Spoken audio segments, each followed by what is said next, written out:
Ladies and gentlemen, you are watching yet another episode of Lima Shenanigans of 1977. It's Thursday night, and you know what that means. It's time for your TNA Event Center Wrestling Report. And now here's the man to give you that report, Mr. Eric M. Lima. Thank you very much, Mr. Announcer, sir. Well, hello there, everyone. Welcome to yet another episode of Lima Shenanigans of 1977, episode 1558 of the show. What's going on, everybody? A huge news coming out of the video game industry before we get into my main topic, which is the TNA Slammiversary 2024. Just found out the game that came out for the Xbox years ago, over a couple of decades ago, SVC, SNK versus Capcom, SVC episode, let's try it again, SVC, SNK versus Capcom Chaos is being released on all modern day consoles tomorrow. That's a big deal. So I had that game for the Xbox, and I'm looking up.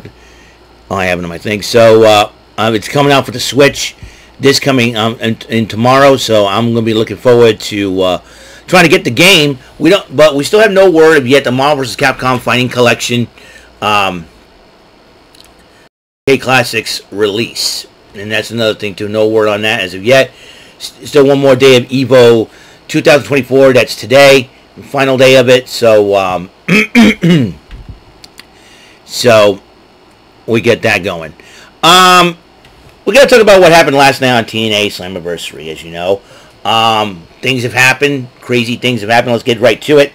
There was a Knockouts Fatal 4-Way matchup, sort of like a #1 contenders match for the Knockouts title. Tasha Steelz, AAA legend Fabi Apache, Giselle Shaw, and Zaya Brookside. Whoever wins this match will be next in line for the championship. And Tasha Steelz ends up winning the matchup.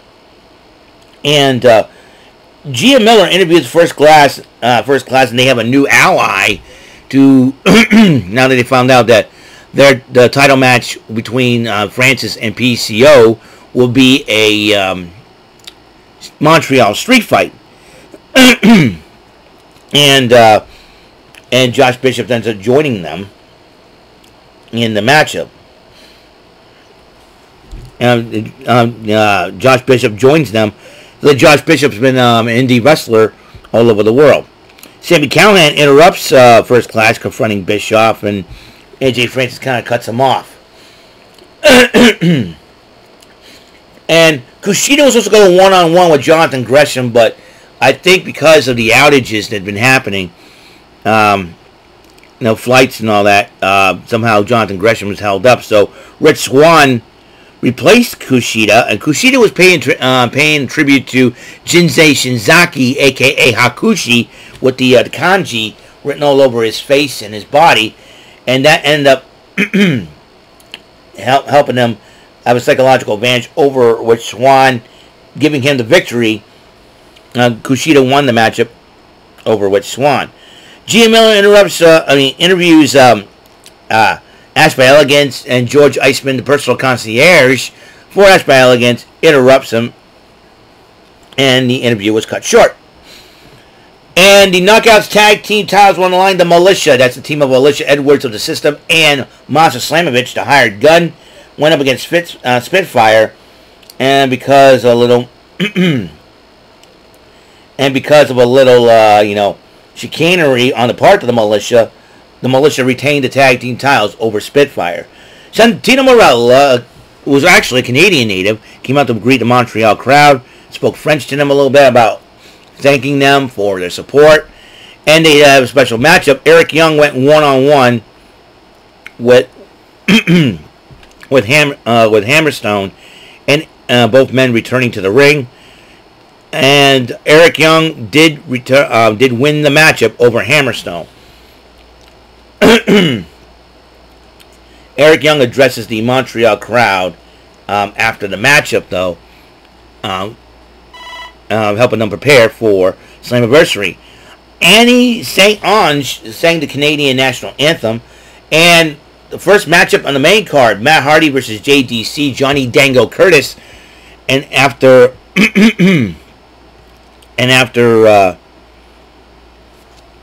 it seems like the system was going to be in for a rough night, despite the fact that Alicia Edwards still kept her title. I'll explain more on that. Matt Hardy versus JDC, the hired gun of the system. And Matt Hardy, because of what JDC did to Jeff Hardy and Rebby Sky, Matt Hardy got his revenge and won the matchup. The system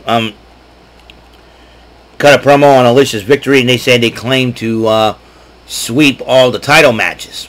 We shall see. And speaking of which, the system, that's Brian Myers, Eddie Edwards defending the tag team titles against ABC. And Alicia Edwards got involved in the matchup, got actually knocked out during the matchup, distracting the system. And all of a sudden, it was a sacrifice all for naught, because we have new tag team champions once again. Ace Austin, Chris Bay, ABC winning the titles. And then Gia Miller interviewed Mike Bailey, who is determined, seriously determined to become the new X Division champion. Mike Santana went one-on-one with Jake something. And and both men have something to prove in this matchup. And Mike Santana ended up picking up the victory over Jake something. Eric Young discusses what Slammiversary has meant to him, because Slammiversary, I mean he's been around TNA since the very beginning. I know he's left for a while for the WWE, but he came back and 10 Slammiversary appearances, and this is what meant a lot to him while being there. Trios matchup: the Rascals with the original Rascals with their original member Wes Lee, who was known as Desmond Xavier, but now he's trying his hand in the WWE. The Rascals along with Trey Miguel and Pete. Trey Miguel, Zachary Wentz, and Wesley. Let's get that straight right now. I almost said Pete Wentz. That's the guy from Fallout Boy. Anyways, took on the No Quarter Catch crew. Charlie Dempsey, Miles Bourne, and Tavion Heights, the newest member. Looks like Damien Camp is out. And ended up picking up the victory over and the Rascals pick up the victory over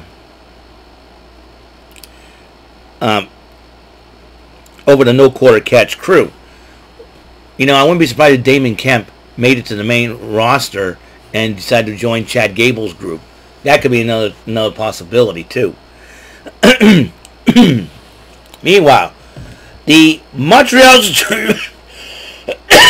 oh man, excuse me. The digital media and Canadian international heavyweight titles are on in a Montreal street fight. AJ Francis against PCO. And then before the matchup, AJ Francis claims that he took out PCO before the match, and they show footage of that. But PCO's man Destro, remember? Destro, that French-speaking dude, arrives with a casket. And they put PCO inside it, and they revived him. And basically, a lot of brouhaha happened. Joshua Bishop gets involved. Sami Callihan gets involved. Rhino gets involved. And beats up Rich Swann during the matchup. But then, ladies and gentlemen, we have a new digital media international heavyweight champion. That's right. PCO has done the job.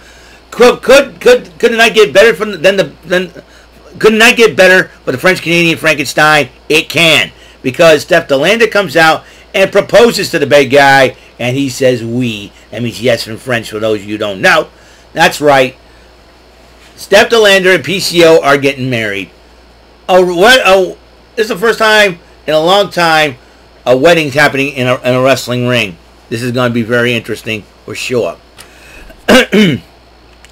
Knockouts World title on the line, and Jordan Grace versus Ash by Elegance. But then George Iceman got involved. He gets ejected from ringside, but Rosemary, and George Iceman didn't want to leave, so Rosemary appeared and basically decided to chase him away with a knife. Crazy woman, that Rosemary. Gotta love her. So Rosemary did her job, and Jordan Grace retains the title. X Division title. Now this is where it gets really, really interesting. And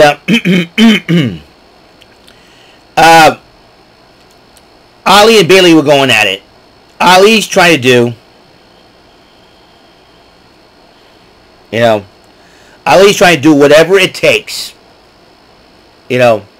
whatever it takes to win the matchup. And got to the point where cheating on Ali's part during the matchup, and Ali had Mike Bailey beat.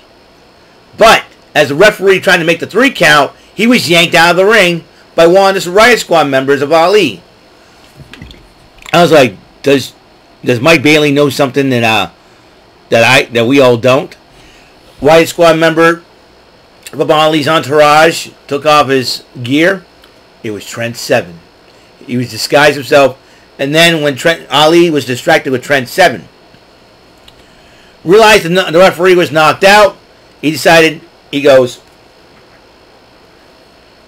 and of all people, this is in Montreal now, mind you, of all people, TNA Hall of Famer Earl Hebner showed up to referee the matchup. I'm like, oh, we're going to relive it again, aren't we? We're going to relive that dang Montreal screw job. And everybody in Montreal chanted, you screwed Brett. You screwed Brett, right? And so Mike Bailey was out cold. Ali decided,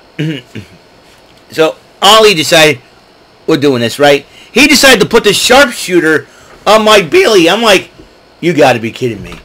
You got to be kidding me. Earl, you better be thinking about this, brother. Bret Hart's forgiving Shawn Michaels. TNA don't want to relive that, right? All of a sudden,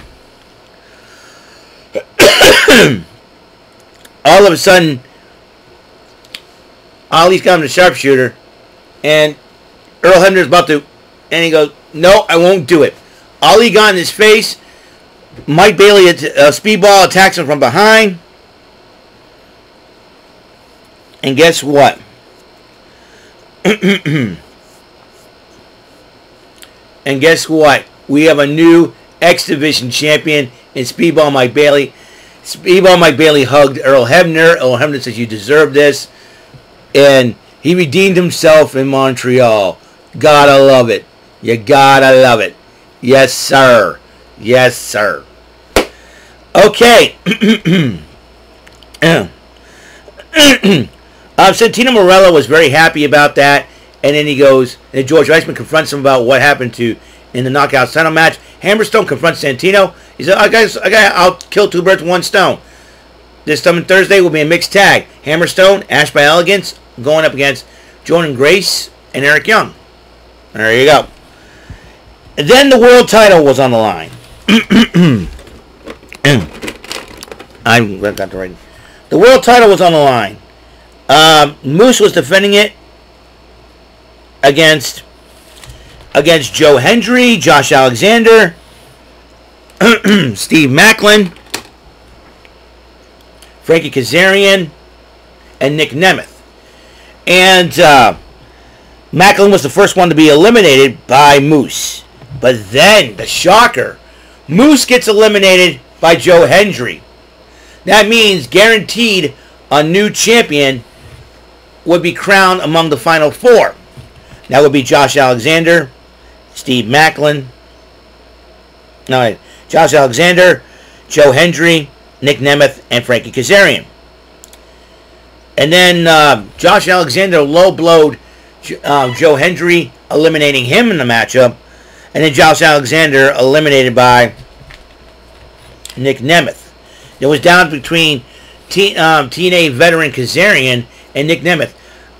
I was torn between the 3 of them for my picks and predictions. And guess what? We have a new TNA World Heavyweight Champion by the name of Nick Nemeth. And PCO, ABC, and Jordan Grace came to celebrate with them. I wouldn't be surprised if Mike Bailey joined them. And PCO came with Steph Delander, who are engaged. This is going to be hilarious. Alrighty then, I want to thank everybody for tuning in to episode 1558 of Eric Lima Shenanigans in 1977. Up next will be what I talk about on AEW Collision. I don't know why I put this away.